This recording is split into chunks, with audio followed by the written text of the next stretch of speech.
మంచిది. ఈ సమయంలో దేవుని వాక్యంలోనికి వెళ్దాము. మనము ప్రతి శుక్రవారము దేవుని యొక్క రాకడ నిమిత్తము దేవుని రాకడ గురించి మనం తెలుసుకుంటూ వచ్చాం. ఈ దినం కూడా మనము దేవుని యొక్క రాకడ అంటే ఆ యొక్క లెక్క ఎలా సంపూర్తి అవ్వబోతుంది, అన్యజనులు లెక్క సంపూర్తి అయినప్పుడు విమోచకుడు సియోనులో నుండి ఏ విధంగా వస్తాడు అనేది మనం చూద్దాము. ప్రకటన గ్రంథము 11వ అధ్యాయము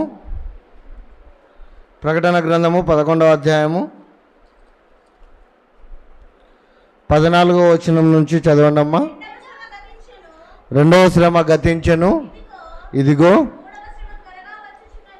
మూడవ శ్రమ త్వరగా వచ్చుచున్నది. ఏడవ దూత బూర ఊదినప్పుడు పరలోకంలో గొప్ప శబ్దములు పుట్టాను. ఆ శబ్దములు ఈ లోక రాజ్యము మన ప్రభువు రాజ్యమును, ఆయన క్రీస్తు రాజ్యము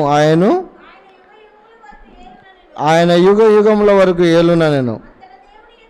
అంతటా దేవుని ఎదుట సింహాసనాసీనులకు ఆ 24 పెద్దలు సాష్టాంగపడి దేవునికి నమస్కారము చేసి, వర్తమాన భూత భవిష్యత్ కాలములలో ఉండు దేవుడమైన ప్రభువా, సర్వాధికారి, నీవు నీ మహాబలమును స్వీకరించి ఏలుచున్నావు కనుక మేము నీకు కృతజ్ఞతాస్తుతులు చెల్లించుచున్నాము.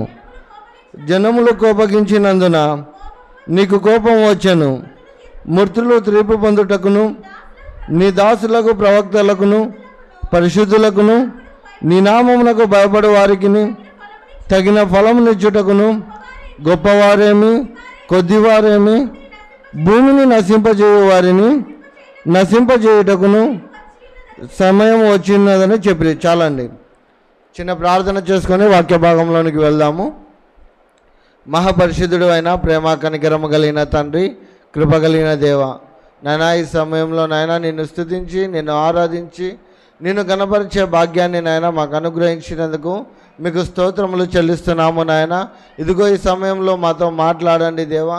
నీ వాక్యము ద్వారా నాయన మాతో మాట్లాడి నాయన మమ్మల్ని సిద్ధపరచండి. ఇదిగో నీ రాకడ బహు సమీపంగా ఉంటున్నది నాయన తండ్రి. నువ్వు చెప్పిన ప్రతి ప్రవచనము నాయన నెరవేరుచున్నదని మేము ఇప్పుడు చూస్తున్నాం. అయితే నాయన మేము ఎలా సిద్ధపడాలి, ఎలా మేము ఉండాలి, నీ సన్నిధిలో ఎలా సిద్ధంగా ఉండాలో అటు కృపను అటు సిద్ధపాటును నాయన మాకందరికీ అనుగ్రహించి నాయన నా నోటిని నిబూరగా చేసుకొని మాట్లాడుచున్న ప్రతి మాటలతో నాయన ఇక్కడ చేరి ఉన్న వారిని అలాగే మైక్ ద్వారా వింటున్న ప్రతి ఒక్కరిని నాయన మీరు సిద్ధపరిచి మీ నామాన్ని మాయంపరచుకొనమని, నీ రాకడలో మమ్మల్ని అందరినీ ఎత్తుకొనమని యేసుక్రీస్తు అతి పరిశుద్ధ నామం పేరిట అడిగి వేడుకొని నామ తండ్రి, ఆమేన్. హల్లెలూయా, హల్లెలూయా. దేవునికి మహిమ కలుగును గాక. ఇక్కడ చూడండి ప్రియులారా, దేవుని యొక్క రాకడకు సంబంధించి చాలా గుర్తులను మనం చూస్తూ వస్తున్నాం. అయితే ఈ సమయంలో ఒక లెక్క ఉంది.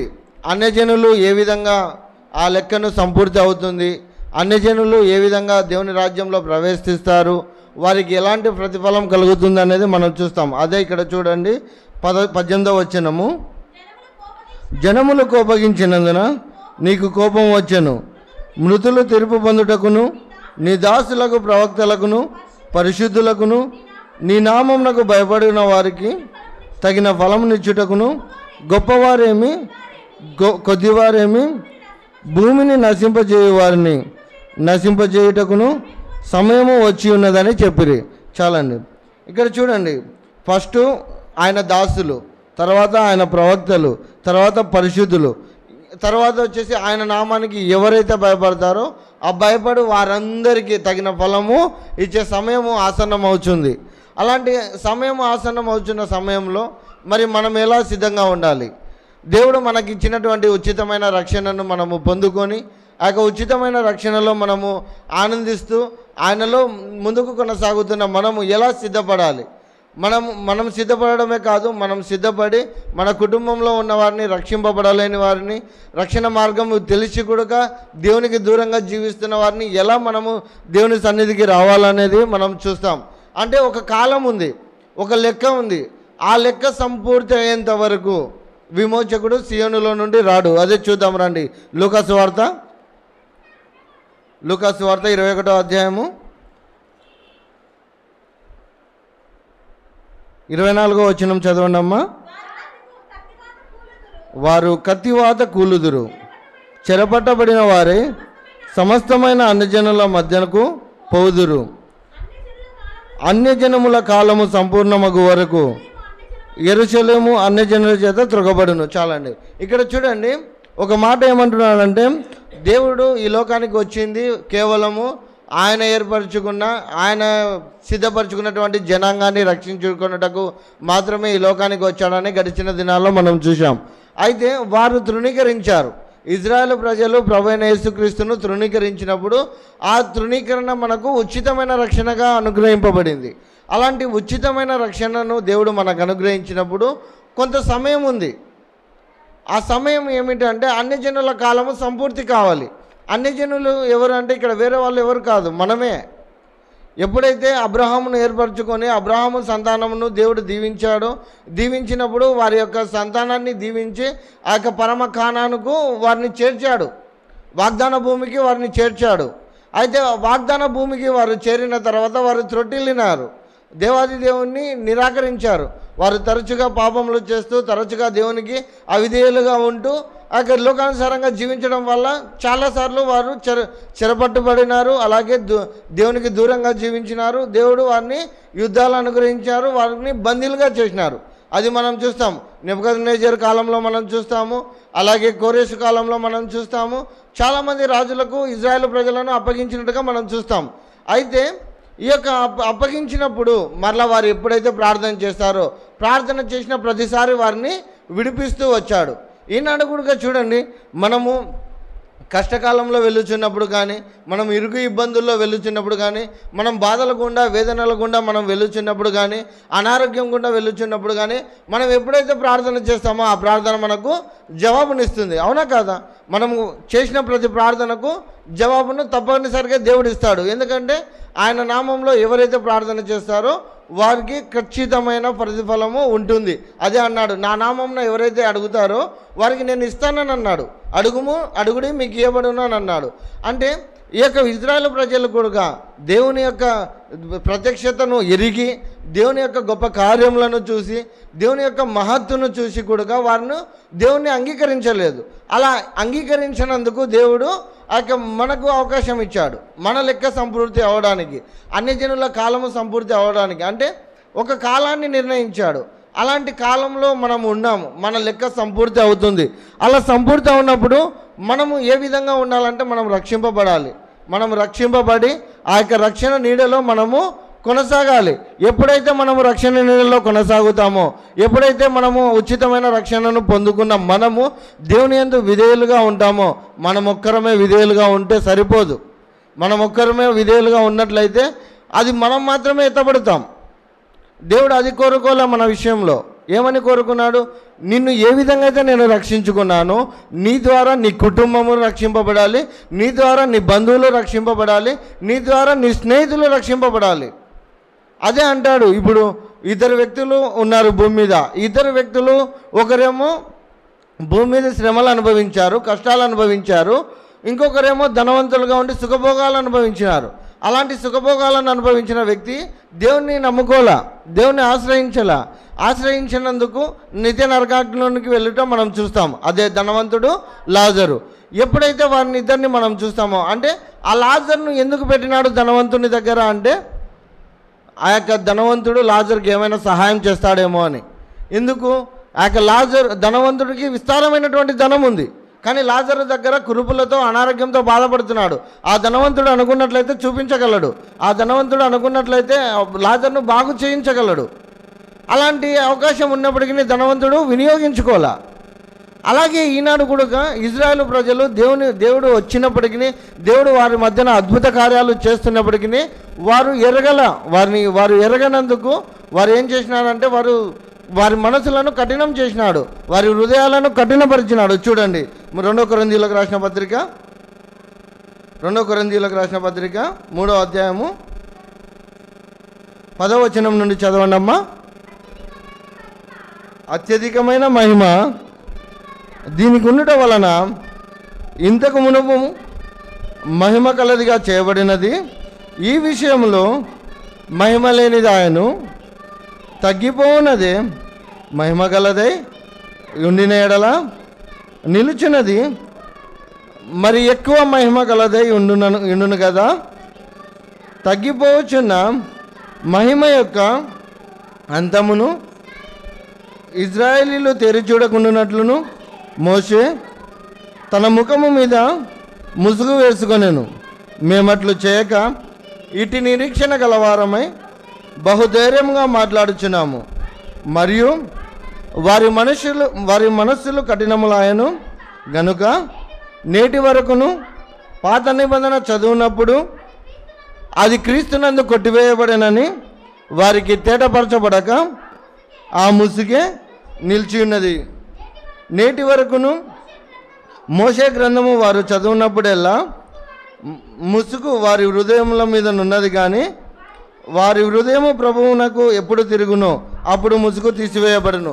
ఇక్కడ ఏమంటున్నాడంటే చూడండి, ఇజ్రాయేలు ప్రజలు ఆ అరణ్యంలో నుండి వస్తున్న సమయంలో మోషే ఆ దేవునితో గడపడానికి 40 దినాలు రాత్రి మగళ్ళు దేవునితో గడిపి వస్తాడు.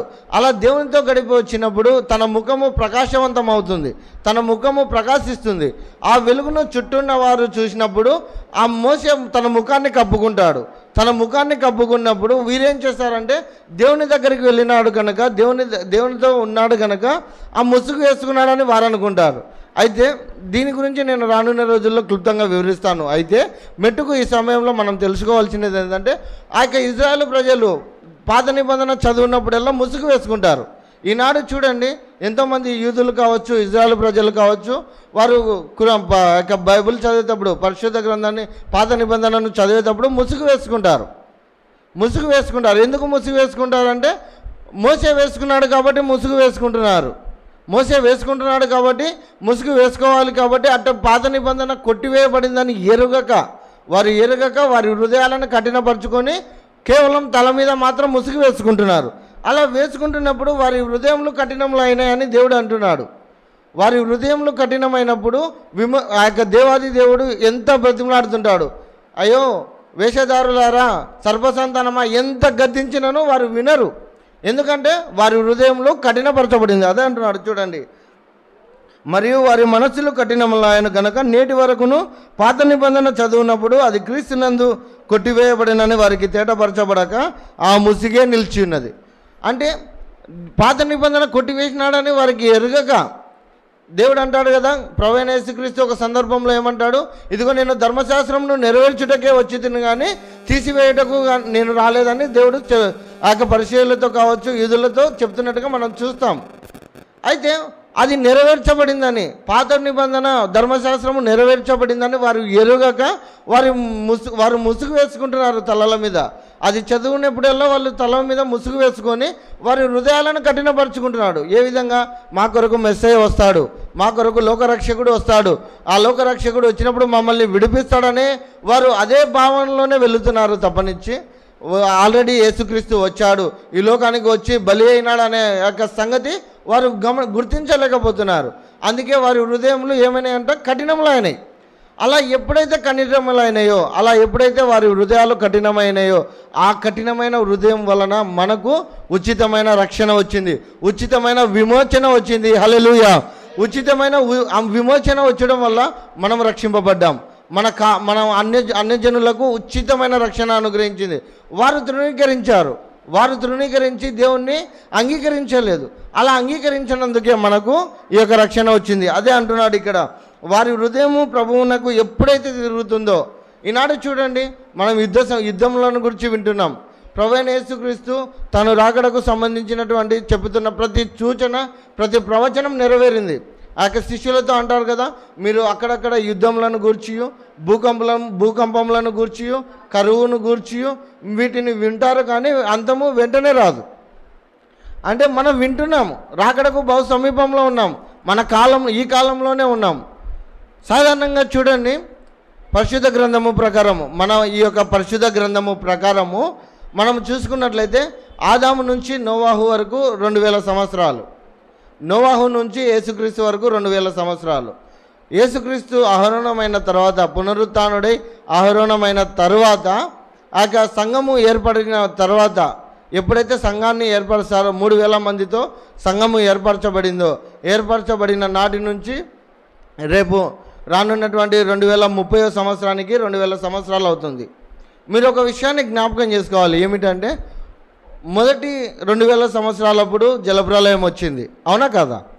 రెండవ 2000 సంవత్సరాలు వచ్చినప్పుడు ప్రభువైన యేసుక్రీస్తు ఈ భూమి మీద ఉన్నటువంటి ప్రతి మానవుణ్ణి ప్రతి పాపపు బంధకాల నుంచి విడిపించాడు. ఆయన విడిపించి విడుదలను దయచేసి ఆ నిత్యమైన రాజ్యంలోనికి మనల్ని అందరినీ అర్హులుగా చేసినాడు.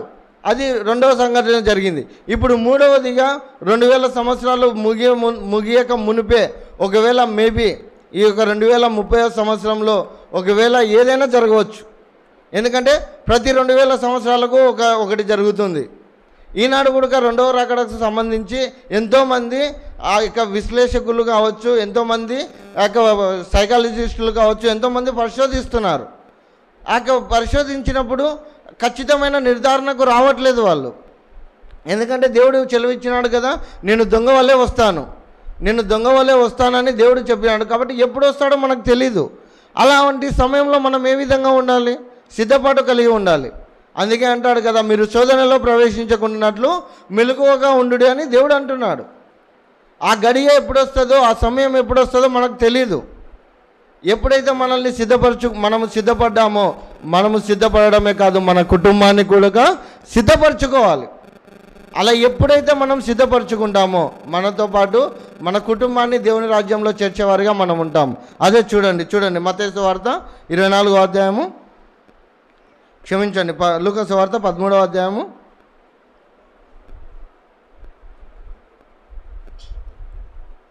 లూకా సువార్త 13వ అధ్యాయము 35వ వచనం చదవండి అమ్మా. ఇదిగో మీ ఇల్లు మీకు పాడుగా విడవబడుచున్నది, ప్రభువు పేరిట వచ్చువాడు స్తుతింపబడును గాక అని మీరు చెప్పు వరకు మీరు నన్ను చూడరని మీతో చెప్పుచున్నాను నేను. ఇక్కడ చూడండి, ఇజ్రాయేలు ప్రజలు, ఇప్పుడు యుద్ధము జరుగుతుంది కదా ఇజ్రాయేల్ ప్రజల మధ్యన. ఆ యుద్ధము జరుగుతున్నప్పుడు ఆ ఇజ్రాయేల్ ప్రజలు ఎప్పుడైతే దేవునికి మొరపెడతారో, ఎప్పుడైతే దేవుని సన్నిధిలో మొరపెట్టినప్పుడు వారికి ఆ యుద్ధంలో విజయాన్ని అనుగ్రహిస్తాడు. అంటే దీనికి అంతటికి కారణం ఏంటంటే అన్ని జనుల లెక్క సంపూర్తి అవ్వాలి. అలా ఎప్పుడైతే మన లెక్క సంపూర్తి అవుతుందో, మన లెక్క సంపూర్తి అయ్యి మనము మధ్య ఆకాశంలోకి వెళుతామో అప్పుడు వారి యొక్క రక్షణ ప్రారంభమవుతుంది. ఇజ్రాయేలీల యొక్క రక్షణ అప్పటి నుంచి ప్రారంభమవుతుంది. ఎప్పుడైతే మనము ఎత్తబడిన తర్వాతనే ఆ యొక్క ఇజ్రాయేలీల యొక్క రక్షణ ప్రారంభమవుతుంది. చూడండి మత్తయి సువార్త 24వ అధ్యాయము, మత్తయి సువార్త 24వ అధ్యాయము 14వ వచనం చదవండి అమ్మా. మరియు ఈ రాజ్య సువార్త సకల జనములకు సాక్ష్యార్థమై లోకమందంతటను ప్రకటింపబడును, అటు తర్వాత అంతము వచ్చును. చాలండి. ఇక్కడ చూడండి ఏమంటారా అంటే ఈ రాజ్య సువార్త సకల జనులకు వినపడుతుంది. ఈనాడు చూస్తే స్మార్ట్ ఫోన్లు వచ్చాయి, టీవీలు వచ్చాయి, సువార్త అందరికీ వెళ్ళిపోతుంది. సువార్త ప్రతి ఒక్కరికి అందుతుంది. యూట్యూబ్ల వల్ల కావచ్చు, టీవీల వల్ల కావచ్చు, ఇలా మైక్ల వల్ల కావచ్చు, అనేకులకు సువార్త వెళ్ళిపోతుంది. ఆ సువార్త ఎప్పుడు అంతమవుతుంది అంటే అన్ని జనుల లెక్క సంపూర్తి అయినప్పుడే. ఆ యొక్క మన లెక్క సంపూర్తి అయినప్పుడు ఆ యొక్క విమోచకుడు సియోనులో నుండి వస్తాడు. అలా సియోనులో నుండి వచ్చి భక్తిహీనతను తొలగిస్తాడు. వారి యొక్క భక్తిహీనతను తొలగించి మనల్ని లేవనెత్తుతాడు. మనము అప్పటికి మధ్యాకాశంలో ఉంటాము, మనం ఎత్తబడతాం. మనం ఎత్తేపడే లోపే ఇజ్రాయేలీల రక్షణ ప్రారంభమవుతుంది. మనం ఎప్పుడైతే ఇక్కడి నుంచి దేవుడు మనల్ని కొనిపోతాడో, కొనిపోయినప్పుడే మనము ఆ యొక్క ఇజ్రాయేలీల రక్షణ ప్రారంభమవుతుంది. చూద్దాం రండి. రోమీయులకు రాసిన పత్రిక 11వ అధ్యాయము, రోమీయులకు రాసిన పత్రిక 11వ అధ్యాయము 25వ వచనం చదవండి అమ్మా. సహోదరులారా, మీ దృష్టికి మీరే బుద్ధిమంతులం అనుకునకుండునట్లును ఈ మర్మము మీరు తెలుసుకున్న కోరుచున్నాను. అదేమనగా అన్యజనుల ప్రవేశము సంపూర్ణ మగు వరకు ఇజ్రాయేలీలకు కఠిన మనస్సు కొంత మట్టుకు ఉంది. వారు ప్రవేశించినప్పుడు విమోచకుడు సియోనులో నుండి వచ్చి యాకోబులో నుండి భక్తిహీనతలను తొలగించును.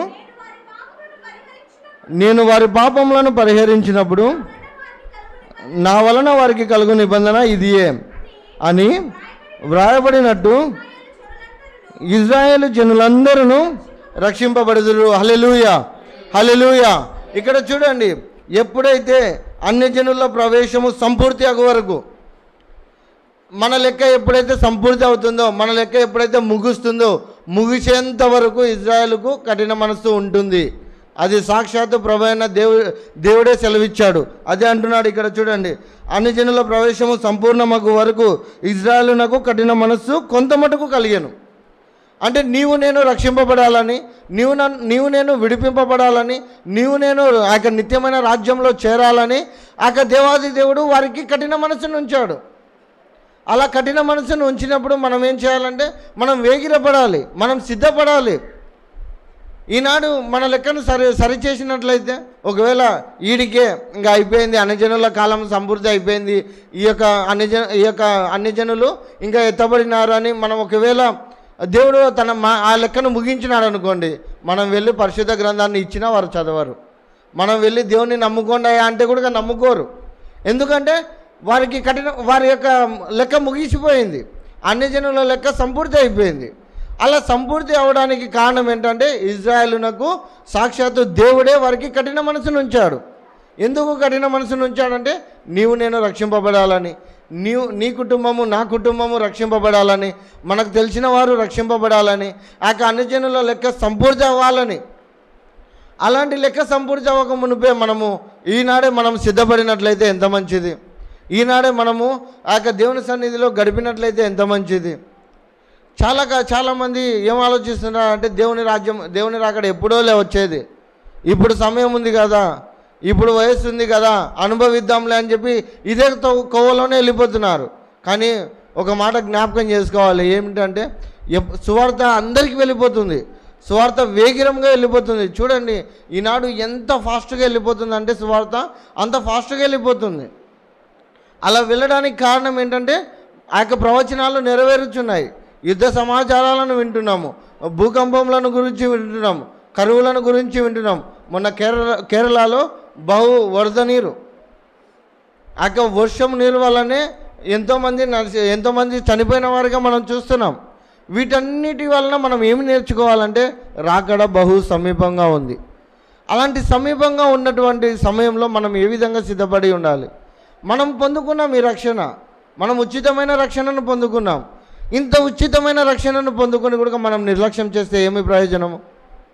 అదే అంటాడు, ప్రభువా నీ నామం పేరిట మేము అద్భుతాలు చేయలేదా, ఆశ్చర్యకార్యాలు చేయలేదా అని మొరపెట్టినప్పుడు వారితో అంటున్నాడు దేవాది దేవుడు, అక్రమము చేయవారులారా మిమ్మల్ని మేము ఎరగని అంటున్నాడు. మనం ఇంతకాలం నమ్ముకొని, ఇంతకాలం దేవుని సన్నిధిలో ఆనందిస్తూ, ఇంతకాలం మనం దేవుని యొక్క ఆశీర్వాదాలను పొందుకుంటూ, చివరికి దేవుని రాకడలో ఎత్తబడే సమయంలో మనము అవిధేయులుగా ఉంటే మనము నిజంగా ఎంత దౌర్భాగ్యమో చూడండి. అదే ఇక్కడ ఇజ్రాయేలు ప్రజలు వారి కొరకు వచ్చినాడు దేవుడు, వారిని విడిపించుకోవాలని ప్రతిసారి ప్రవక్తలను పంపేవాడు, ప్రతిసారి ఆ రాజులను పంపేవాడు, ఆ సేవకులను పంపేవాడు. కానీ వారు వినలేదు. వారు వినకుండా వారిని చంపిన వారుగా మనం చూస్తాము. చూడండి మత్తయి సువార్త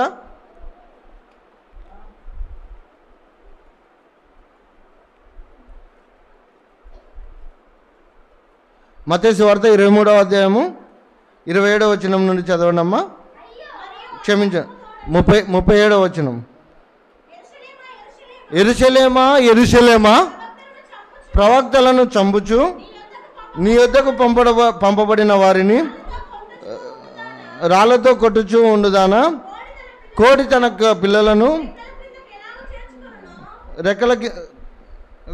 తన పిల్లలను రెక్కల క్రిందకి ఎలాగూ చేర్చుకును, అలాగే నేనును నీ పిల్లలను ఎన్నో మార్లు చేర్చుకునవలనని ఉంటేను కానీ మీరు వెళ్ళకపోతిరి. ఇదిగో మీ ఇల్లు మీకు విడవబడి ఉన్నది. ఇది మొదలుకొని ప్రభువు పేరిట వచ్చువాడు స్తుతింపబడుగా, కానీ మీరు చెప్పు వరకు నన్ను చూడరని మీతో చెప్పుచున్నాను. హల్లెలూయా, హల్లెలూయా. ఇక్కడ చూడండి ఏమంటారు అంటే, ప్రభు పేట వచ్చేవాడు స్తుతింపబడునుగా, కానీ వాళ్ళు చెప్పేంత వరకు విమోచకుడు రాడు వాళ్ళలో నుంచి. విమోచకుడు సియోనులో నుండి లేవడు. అలాంటి సియోనులో నుంచి లేవాలి అని అంటే, విమోచకుడు సియోనులో నుంచి రావాలంటే వారు ప్రార్థన చేయాలి. అలా ప్రార్థన చేయాలంటే మనకు ఉన్నటువంటి ఆ లెక్క సంపూర్తి అవ్వాలి. అన్యజనుల లెక్క ఎప్పుడైతే సంపూర్తి అవుతుందో అప్పుడు విమోచకుడు సియోనులో నుండి వస్తాడని మనం చూసాం.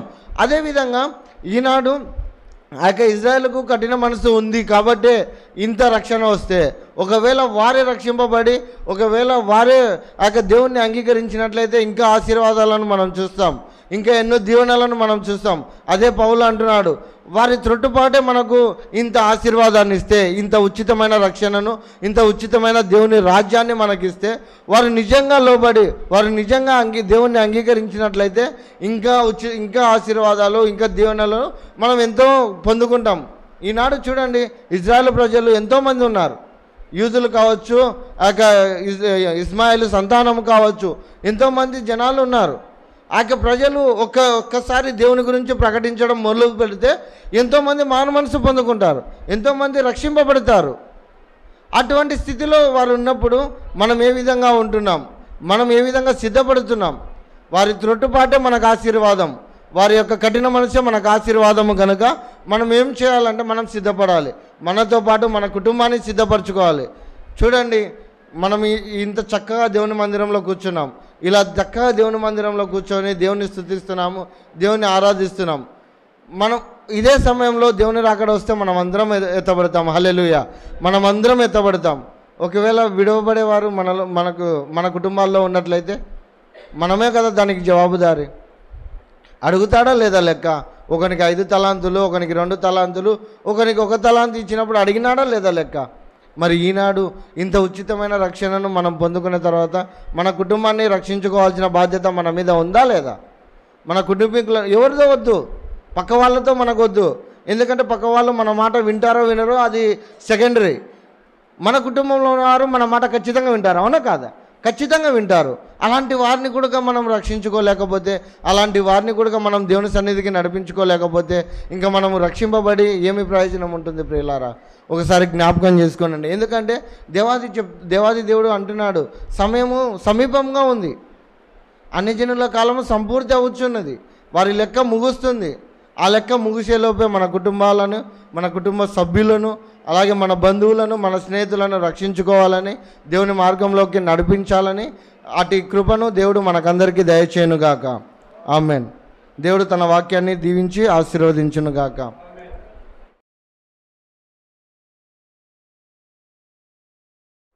ప్రార్థన.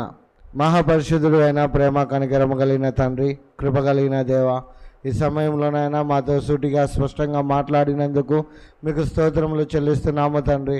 అవును ప్రభువా, ఇదిగో తండ్రి, అన్యజనుల ప్రవేశము సంపూర్తి అయినప్పుడు విమోచకుడు సియోనులో నుండి వస్తాడని మాకు తెలియజేసినందుకు నాయన మీకు స్తోత్రములు తండ్రి.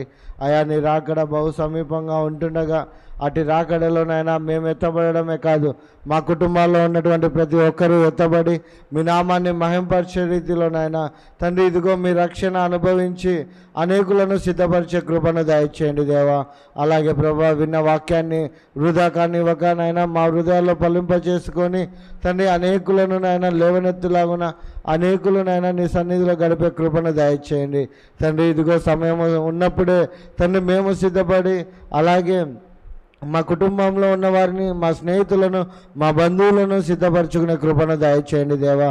ఈ సమయంలోనైనా మాతో సూటిగా మాట్లాడినందుకు తండ్రి మీకు స్తోత్రములు చెల్లిస్తూ తండ్రి ఇదిగో నీవచ్చు సమయంలోనైనా ఈ లోకానికి నీవు వచ్చిన తండ్రి దినమున ఆ యొక్క 2వ రాకడలో ఇక్కడ కుడి ఉన్న మేమందరము ఎత్తబడి తండ్రి నీ నామాన్ని మహిమపరిచే రీతిలో నైనా ఇదిగో మేము అనేకులను సిద్ధపరిచే కృపను, అటు భాగ్యాన్ని, అటు ఆత్మను మాకందరికీ అనుగ్రహించమని మా ప్రభువును రక్షకుడైన యేసుక్రీస్తు అతి పరిశుద్ధ నామం పేరిట మిక్కిలి వినయముతో అడిగి వేడుకొనుచున్నాము తండ్రి. ఆమెన్. అందరికీ వందనాలండి.